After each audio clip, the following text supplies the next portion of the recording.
get to be up close and personal right now.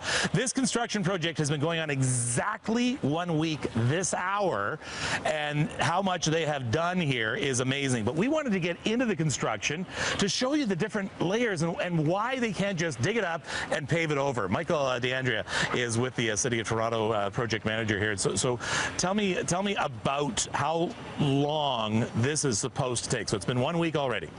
Yeah, good morning, Kevin. So this is a very large project for us in the downtown core, a complex one. And what you're seeing here is the TTC track portion of the project, but we also just prior to this replaced a 100-year-old water main along Dundas Street. So we're basically meeting the needs of Toronto Water, TTC, as well as transportation services, because once this track work is all done, then we'll do some resurfacing and some sidewalk work as well.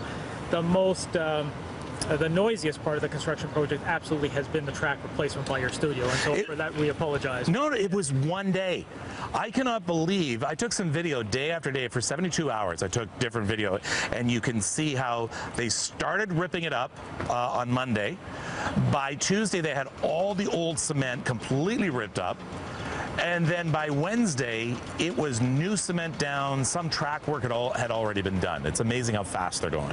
Yeah, the contractor's doing an amazing job. As you said, he started, so far as the track work is concerned, a week ago, and he brought in extra equipment, extra hoe rams and workers to basically accelerate the project. This is one of the projects in the city that we're using extended hours, so as you know, we're working right through the night.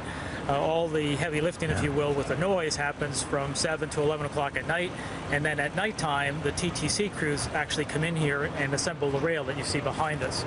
There is so much happening, but look, can we go just down in here? There is so much happening here right now.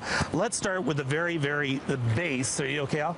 Okay, so if you look right down, there's the dirt. Yeah, so just below this concrete pad, there's about 6 inches of granular fill. And then on top of that, there's 11 inches of concrete. This is the concrete base that we're on.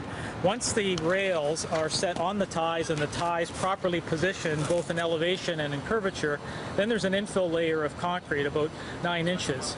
And then once that is in place and the rails are set, then there's about another 7 inches of concrete on top of that, just to bring the concrete flush with the top of the rails. So all told, there's about 28 inches of concrete. This is fairly substantive. Yeah, because if you look at the concrete right here, right. So this is, what is that? That's the roadway. This is part of the roadway here right now. Now everything is intricate. This is not a matter of throw the rails down and hope the streetcar fits. Angles, everything is intricate. Yeah, so this is carefully surveyed with our crews and the TTC.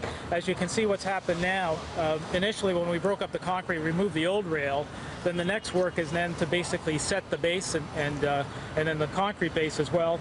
And then the TTC crews have essentially pre-assembled the rail on the ties, and you can see that work taking place here. Further ahead, just as I'm pointing there, you can see the infill layer of concrete set in between the ties. And so once the rails are set and they're properly set in place, there's that infill layer that basically fills in the ties, so basically anchors the ties in place. And once that's in, then we've got the surface infill, which basically brings the concrete up to the surface of the rails. Now, I know I'm going to get comments right now. Why are those workers all standing around? Right now, it is not safe for them, with us here, for them to be doing work. So they're taking a bit of a break right now so we can do this little segment. So, I mean, I've been watching. They've been working their butts off. Yeah, they have. Like I said, we have a good contractor. The work is progressing quite nicely. Hats off to the TTC because the contractor is ahead of schedule at this point, and TTC has had to accommodate that. Again, we don't want to lose any time. We want to get this project completed as quickly as we can.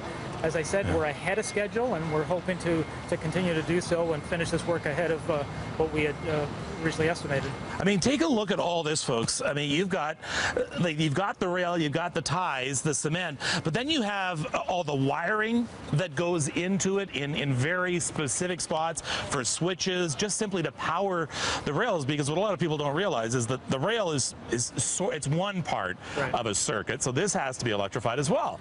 Exactly, and this is the work of the TTC with their conduits. Conduits have to be established, set in place, properly placed. As you can see here, this intersection with all the rails and the different switches, probably one of the most intricate rail projects that we've done in the city. You can see it's a major intersection with quite a complex rail system. It is phenomenal. I just need, guys, I need a shovel or a pickaxe.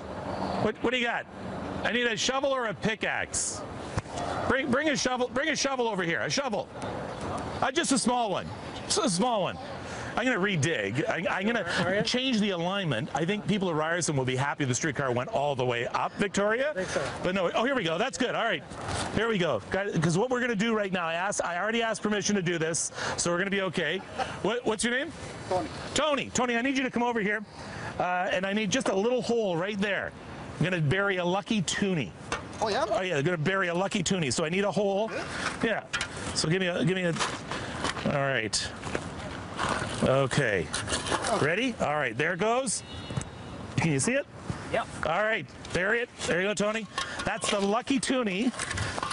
That's going to make sure everything goes along problem-free. Fantastic. We appreciate that. If it worked for Team Canada, it can work for us. It'll work for us as well. It's not a loony, though. I mean, it's inflation. Yeah, all right. Michael D'Angelo. And you know, Tony, honestly, yes, to you and the crew, I've been watching such an incredible job that you guys have been doing here. Absolutely incredible. All right, so respect your construction workers, my friends, and give them a break. You're watching Breakfast Television. We'll be back right after this. So what's the...